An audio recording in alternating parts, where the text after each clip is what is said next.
Innal hamdalillah nahmaduhu wa nasta'inuhu wa nastaghfiruhu wa na'udzu billahi min shururi anfusina wa min sayyiati a'malina. Man yahdihillahu fala mudilla lahu wa man yudlil fala hadiya lahu. Wa ashhadu an la ilaha illallah wahdahu la syarika lah wa ashhadu anna Muhammadan abduhu wa rasuluhu la nabiyya ba'dah. Nusalli wa nusallim ala rasulina al-amin wa ala alihi wa ashabihi wa man tabi'ahum bi ihsanin ila yaumiddin. Wa ba'd. Ikhwani wa akhwati fid din, a'azzakumullah. Kita masih sedang membahas tentang 3 unsur kekuatan kecerdasan yang ada di dalam jiwa manusia. Allah Subhanahu wa ta'ala menciptakan manusia terdiri dari 2 pilahan, tubuh yang kasar ini dan ruh atau rah, jiwa sukma batin yang ada di dalam jantung kita. Nah, ini adalah 2 pilihan yang berbeda, di mana fisik atau tubuh manusia dipimpin oleh otak. Otak dibantu oleh panca indera, oleh otot dan syaraf yang ada di sekujur tubuh. Nah, itu tubuh, dan itu bisa ditiru. Sekarang ini orang sudah bisa bikin robot, meniru-niru kecerdasan otak, kemudian kemampuan sensor panca indera, kemudian gerakan-gerakan otot dan syaraf. Semua sudah bisa ditiru oleh manusia. Namun kekuatan yang kedua yang tidak bisa ditiru oleh manusia adalah kekuatan roh, kekuatan ruh, kekuatan jiwa sukma atau batin, di mana di dalam batin setiap orang, di dalam jiwa setiap orang ada 3 kecerdasan, yaitu akal fikiran, yang kedua fitrah yang disebut juga dalam bahasa Indonesia dengan sebutan nurani, dan kekuatan yang ketiga ini kekuatan hawa nafsu yang seringkali disebut emosi. Nah, ini 3 kekuatan yang tidak bisa ditiru oleh robot, tidak bisa dibuat-buat, sehingga dari sepintar-pintar manusia ya paling bisa meniru tubuhnya manusia, tapi tidak bisa meniru ketiga kekuatan ini. Bagaimana akal fikiran? Akal fikiran itu mampu membedakan, yakni ini hal-hal yang harus diterima dan hal-hal yang harus ditolak dalam kendali akal fikiran. Dan akal pikiran dalam dibantu oleh fitrah nurani dan hawa nafsu atau emosi. Nah, kalau ketiga-tiganya bisa bersinergi, bisa berkolaborasi, maka manusia akan ada di puncak kekuatannya. Dia layak untuk menjadi khalifah Allah di muka bumi. Namun kalau manusia itu gagal bersinergi jiwanya itu, sehingga salah satunya menang, mendominasi terhadap yang lain. Misalnya seseorang akal fikirannya menang, nuraninya kalah, hawa nafsunya kalah, apa yang terjadi? Yang akan terjadi, dia menjadi orang yang kaku, yang selalu berbicara rasional, berpikir liberal, dan seterusnya. Dia akan mengedepankan logika-logika berpikir. Sementara kalau seseorang itu fitrahnya yang mendominasi, akal pikirannya kalah, hawa nafsunya kalah, maka yang akan terjadi menjadi manusia yang lemah, yang hidupnya hanya memaafkan, selalu bersikap lembut, tidak berani melawan, mengedepankan kasih sayang, sehingga yani menjadi manusia yang tidak punya jati diri. Sementara kalau hawa nafsu yang menang, akal pikirannya kalah, nuraninya kalah, maka apa yang terjadi? Yang akan terjadi adalah manusia yang mengedepankan keinginan-keinginan, kepentingan-kepentingan, tidak peduli cara, tidak peduli baik dan buruk, tidak peduli halal dan haram, benar dan salah, tidak peduli. Yang penting keinginan dan harapan saya, kepentingan-kepentingan saya harus jadi kenyataan, apapun caranya. Dan itu berbahaya sekali. Itu adalah kekuatan Fir'aun. Kita lihat Fir'aun itu seperti itu, mengedepankan hawa nafsu sehingga sampai di puncaknya mengaku dirinya sebagai Tuhan. Nah, pada kesempatan yang lalu kita telah membahas tentang kekuatan akal pikiran dengan ayat-ayatnya dan hadis-hadisnya. Kemudian yang kedua, kita telah membahas tentang kekuatan fitrah dengan ayat-ayatnya dan hadis-hadisnya. Maka giliran yang ketiga kali ini kita ingin membahas kekuatan hawa nafsu. Hawa nafsu ini biasa disebut dalam bahasa Indonesia dengan sebutan emosi. Apa yang hebat pada hawa nafsu? Perasaan yang hebat, sehingga manusia itu di saat dia itu memiliki hawa nafsu, maka dia akan memiliki keinginan-keinginan, kebutuhan-kebutuhan, kepentingan-kepentingan, harapan-harapan, cita-cita, ambisi, cinta, benci, berani, penakut, semangat, malas, itu semua adanya di hawa nafsu. Sehingga kalau kita membayangkan manusia di dunia ini tidak punya hawa nafsu, maka tidak akan betah di dunia ini. Dunia ini butuh hawa nafsu. Kenapa?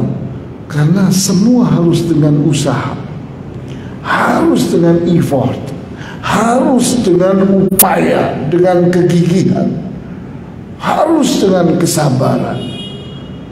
Ini watak karakter dunia ini. Pengen apa saja, ingin makan ya usaha, ingin minum ya usaha, ingin punya uang ya usaha, ingin apapun harus dengan usaha. Kalau hawa nafsunya bilang, nggak usah, mati dia. Nah, sehingga kita lihat orang-orang yang menjadi pemimpin, yang menjadi pemenang, yang menjadi orang-orang yang sukses, ternyata kekuatan hawa nafsu mereka itu besar sekali. Jadi hawa nafsu itu penting, hanya saja tidak boleh mendominasi. Jadi kerjasama segitiga itu harus akal pikiran, Di satu sisi yang selalu berpikir ilmiah, yang selalu berpikir logis, kemudian nurani. Di sisi yang lain yang selalu melihat setiap perkara dengan sisi baik, sisi buruk, sisi benar, sisi salah, sisi manfaat, sisi bahaya, empati, simpati. Ini kerjanya fitrah, ini kerjanya nurani itu seperti itu. Di sisi yang lain, emosi dibutuhkan supaya manusia jadi pemimpin, supaya manusia jadi pemenang. Manusia itu bersaing, manusia itu bekerja, berusaha, bersemangat dan sebagainya. Butuh emosi, butuh hawa nafsu. Nah,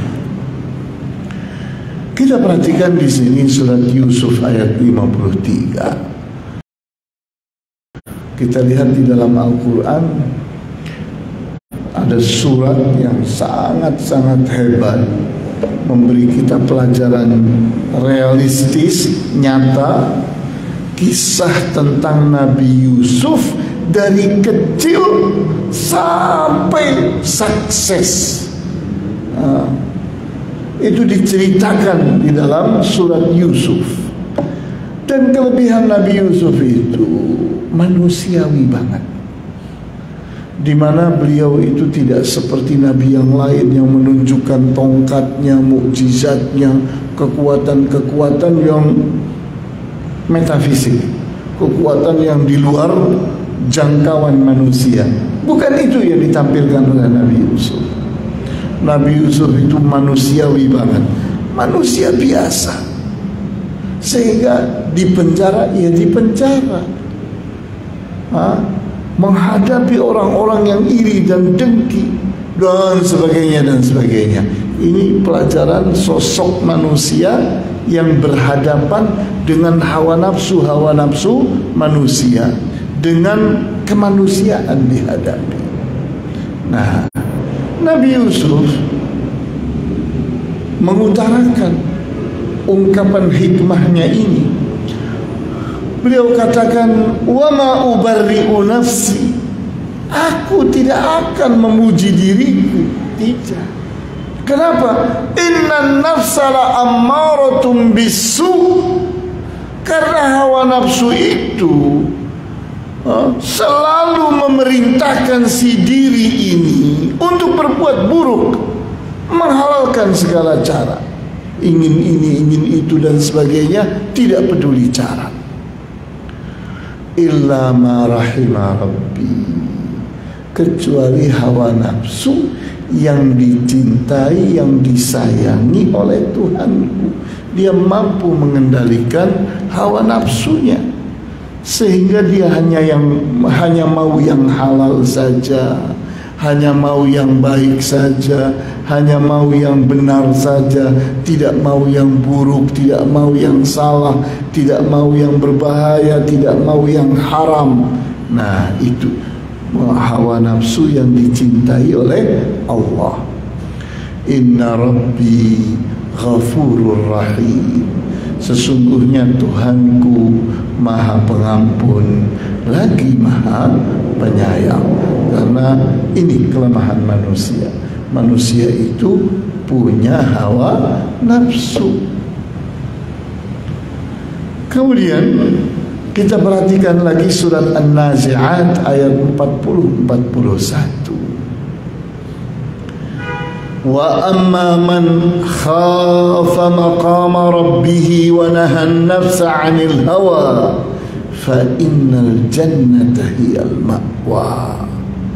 Dan adapun orang yang takut kepada keagungan, kedudukan Tuhannya, wa nahan nafsa 'anil hawa, dan dia bisa menahan hawa nafsunya, mengendalikan hawa nafsunya, fa innal jannata hiyal ma'wa, maka surgalah tempat kembalinya. Jadi ternyata masuk surga itu tidak sulit. Tidak sulit masuk surga itu. kenali Allah, agungkan Allah, kemudian kendalikan hawa nafsu. Yang bikin kita masuk ke neraka itu di saat kita jor-joran dengan hawa nafsu. Kita ikut dengan hawa nafsu, yang semestinya hawa nafsu jadi budaknya kita, malah kita jadi budaknya hawa nafsu. Nah, ini masalahnya. Kemudian kita perhatikan surat Al-Fajr ayat 27 sampai 30.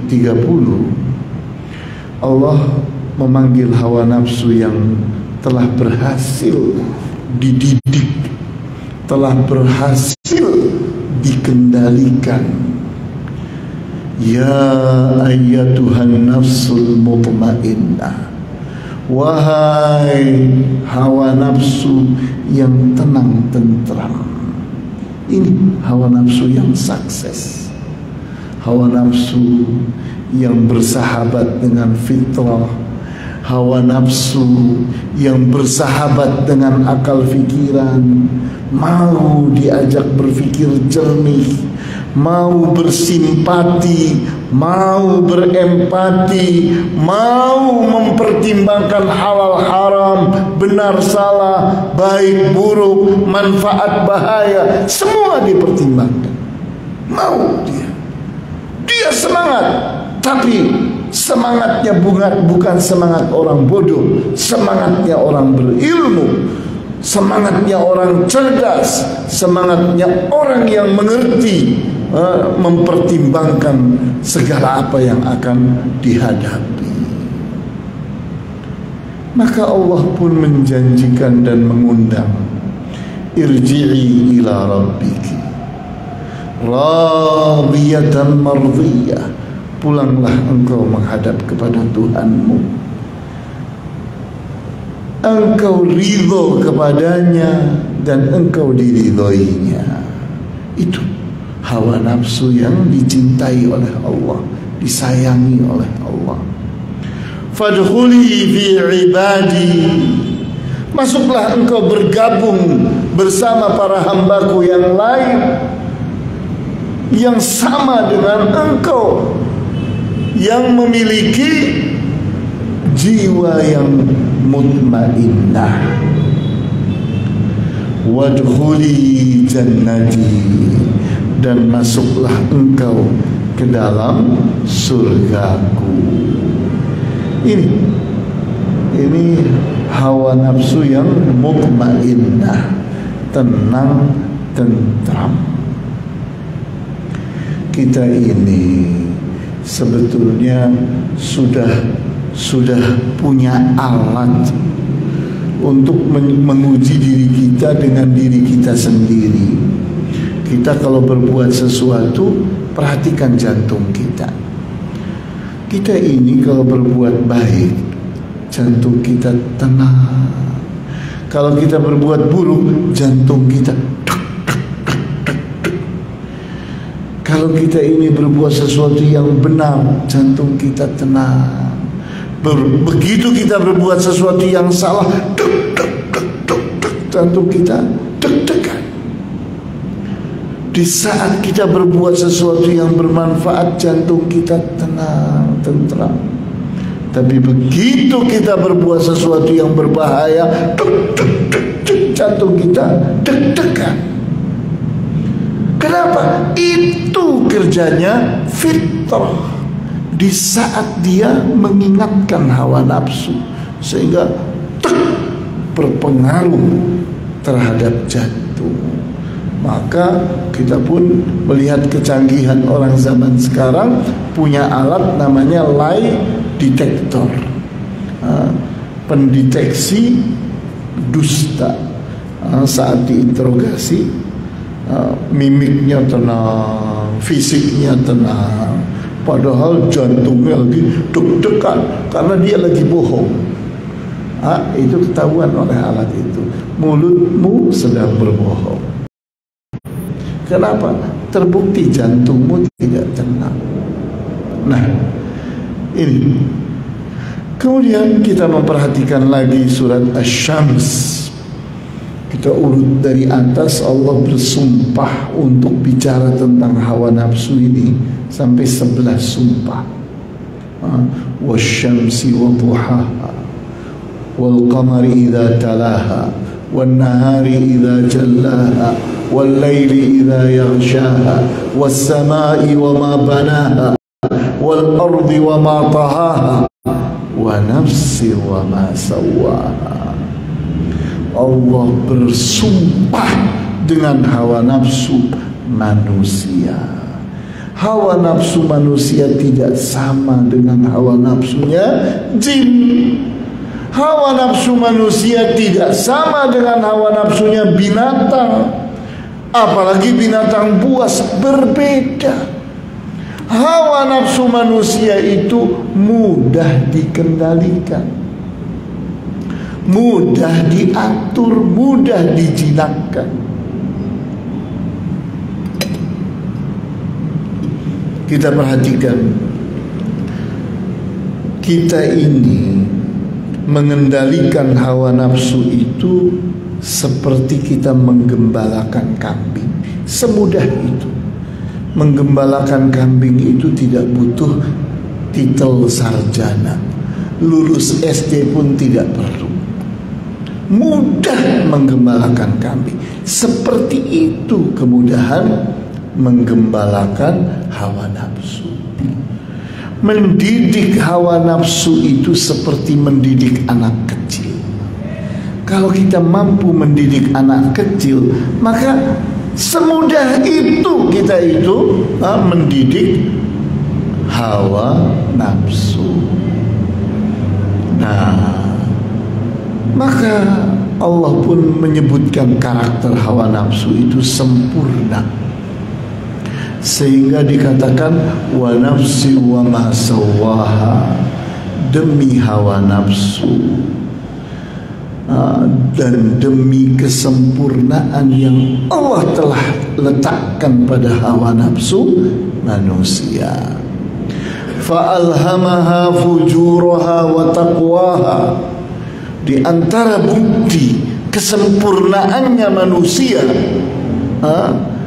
Allah telah memasang, Allah telah mengilhamkan ke dalam jiwa manusia itu dua macam, yakni keinginan-keinginan. Fujuraha, ingin berbuat jahat, dan wa taqwaha, ingin berbuat takwa.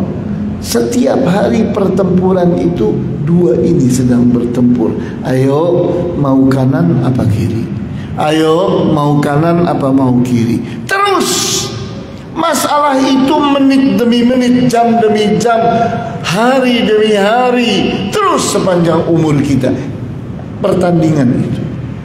Ayo, hawa nafsumu, mana yang mau engkau pilih? Yang ini yang buruk atau yang ini yang baik? Yang ini yang benar atau yang ini yang salah? Yang ini yang bermanfaat atau yang ini yang berbahaya? Terus manusia itu di dalam batinnya terjadi pertempuran yang terus menerus. Qad aflaha man zakkaha, telah jayalah orang yang mensucikan hawa nafsunya. Bagaimana mensucikan hawa nafsu? Hanya mau yang baik-baik saja, tidak mau yang buruk-buruk. Hanya mau yang benar-benar saja, tidak mau yang salah. Hanya mau yang bermanfaat saja, tidak mau yang berbahaya. Hanya mau yang halal saja, tidak mau yang haram. Maka hasilnya manusia yang bersih. Allah pun mencintainya. Kenapa? Dia bertakwa. Dia selalu menjalankan perintah Allah, selalu meninggalkan apa yang Allah larang, selalu memperhatikan Allah. Wa qad khaba man dassaha, dan telah tertipulah oleh dunia ini orang yang mengotori hawa nafsunya, mengotori jiwanya. senang yang buruk-buruk, senang yang salah-salah, senang yang bahaya-bahaya, senang yang haram-haram. Kotorlah dia.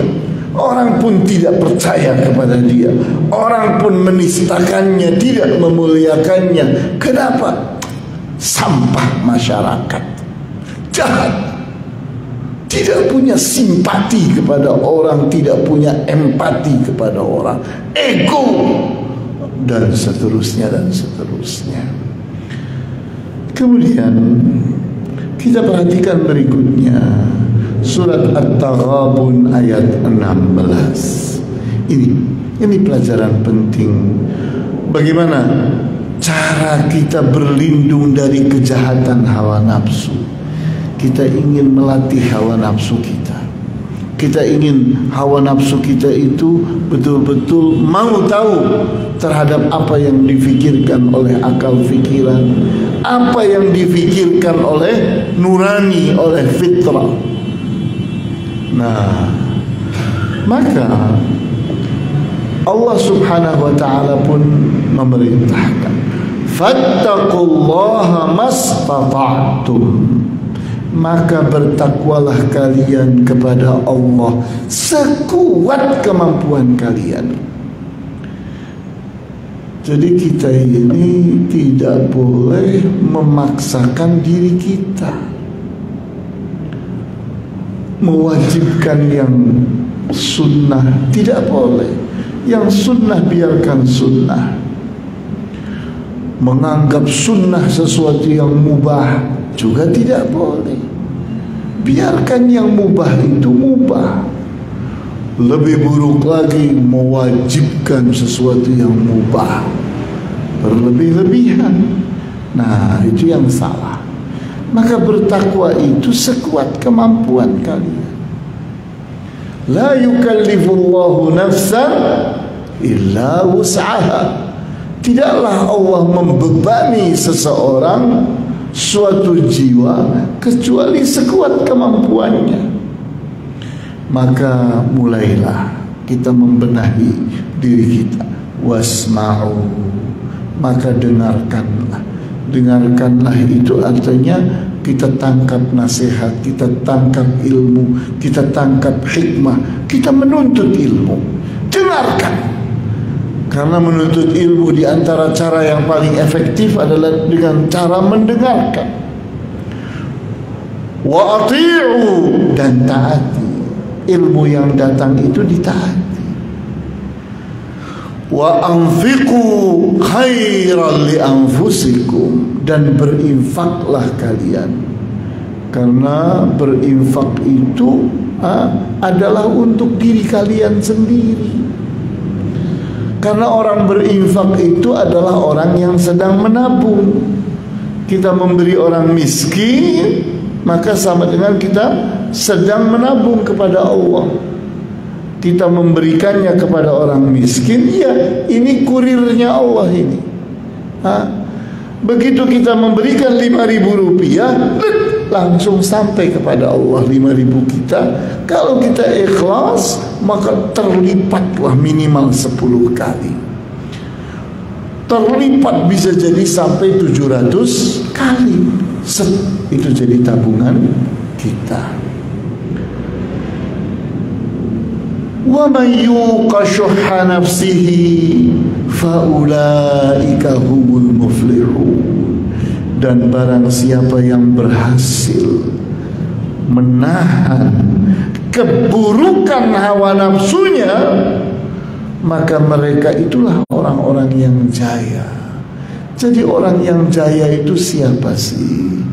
Orang yang sukses itu siapa sih? Orang yang jaya, orang yang sukses itu adalah orang yang berhasil memendam keburukan dirinya, sehingga dia hanya mau yang baik saja, tidak mau yang buruk. Dia mau hanya yang benar saja, tidak mau yang salah. Dia hanya mau yang bermanfaat saja, tidak mau yang berbahaya. Dia mau hanya yang halal saja, dia tidak mau yang haram. dia terus berpikir rasional, berpikir logis. Dia gunakan ilmunya, dia gunakan hikmahnya, dia gunakan nasihat-nasihat yang bermanfaat, sehingga dia menyeruak menjadi orang yang sukses. Karena dia selalu menggunakan konsep-konsep yang tepat, konsep-konsep yang bermanfaat. Nah, terakhir dalam pembahasan kita ini proses pertumbuhan jiwa manusia. Kita perhatikan kotak yang ada di paling bawah itu. Manusia itu punya 3 kekuatan kecerdasan. Yang pertama fitrah. Fitrah itu bahasa Indonesianya apa ya? Apa? Nurani. Gak usah pakai hati, Pak. Nurani. Kalau ngomong hati nanti larinya ke organ tubuh. Kemudian yang kedua akal pikiran. Akal pikiran itu berbeda dengan otak. Otak itu seperti kalkulator, seperti HP, seperti laptop. Dia harus dikendalikan oleh akal pikiran. Sehingga kalau akal pikiran tidak bekerja, maka orang bengong. Sampai akal pikirannya memerintahkan dia, ayo lakukan ini, ayo pikirkan ini, ayo hafalkan ini, ayo pahami ini. Di bawah perintah akal pikiran. Otak itu di bawah perintah akal pikiran. Kemudian yang ketiga hawa nafsu. Hawa nafsu, bahasa Indonesianya apa hawa nafsu? Emosi, penuh dengan perasaan. Nah, maka di saat pendidikan itu berhasil, fitrah itu akan melahirkan kesadaran. Akal pikiran itu akan menghasilkan kecerdasan. Kemudian hawa nafsu itu kalau berhasil dididik akan menghasilkan kesabaran, kegigihan. Kemudian puncaknya, manusia yang sadar itu akan menjadi manusia yang adil. Manusia yang cerdas itu akan menjadi manusia yang yakin. Dan manusia yang sabar itu akan menghasilkan manusia yang bertakwa. Barangkali ini pelajaran kita. Kalau kita ingin lanjutkan dengan dialog, mungkin setelah adzan, ya. Perlu dialog atau tidak? Ada yang perlu nanya? Setelah adzan ya? Berantakan lagi nih setelah adzan ya. Oke, silakan adzan.